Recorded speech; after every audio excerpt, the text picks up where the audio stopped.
From Sudha hospital Hyderabad. ఈరోజు వీడియోలో post dated pregnancy అంటే డెలివరీ డేట్ దాటిపోయిన తర్వాత ఉండే ప్రెగ్నెన్సీస్ గురించి తెలుసుకుందాం. ఫస్ట్ ఆఫ్ ఆల్ ఎవరిని అంటాం పోస్ట్ డేటెడ్ అని అంటే, ఫస్ట్ ఆఫ్ ఆల్ మీకు ఇచ్చిన డెలివరీ డేట్ కాన్స్టెంట్గా ఉండాలి. ఫస్ట్ విజిట్కి వచ్చినప్పుడు ఆమె లాస్ట్ పీరియడ్స్ని బట్టి మేము ఒక డేట్ని ఫిక్స్ చేస్తాం, దాన్ని ఈడిడి అంటాం. అండ్ ఇంకొకటి డేటింగ్ స్కాన్ అంటే మొదటి 3 నెలల్లో చేసే స్కానింగ్ నుంచి కూడా ఆమె డెలివరీ డేట్ని డిరైవ్ చేసుకుని దాన్ని ఫిక్స్ చేసుకుని అది స్కాన్ ఈడిడి అని పెట్టుకుంటాం. ఈ రెండింటిని మ్యాచ్ చేసినప్పుడు వారం కంటే తక్కువ గ్యాప్ ఉంటే ఆమె డేట్స్ ప్రకారం చూసిన డేట్ని ఫిక్స్ పెట్టేస్తాం.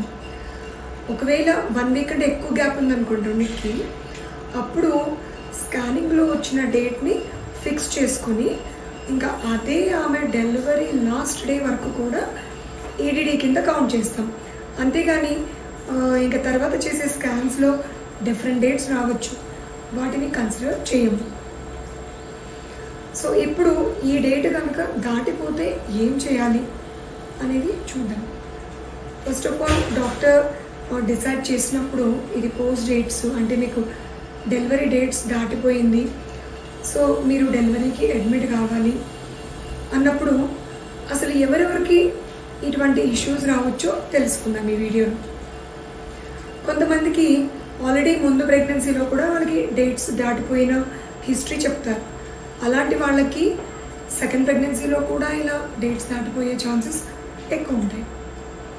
ఇంకొంతమందికి ఆల్రెడీ వీళ్ళ మదర్ సిస్టర్స్కి ఇటువంటి ఇష్యూస్ ఉన్నప్పుడు జెనెటిక్గా కూడా కొంతమందికి డేట్స్ దాటిపోయే ఛాన్సెస్ ఉంటాయి. ఇంకొంతమంది ఒబెసిటీ అంటే బిఎంఐ కనుక మోర్ దాన్ 30 ఉన్నప్పుడు కూడా ఇలా డేట్స్ దాటే ఛాన్సెస్ ఉన్నాయి. అండ్ ఇంకొంతమందికి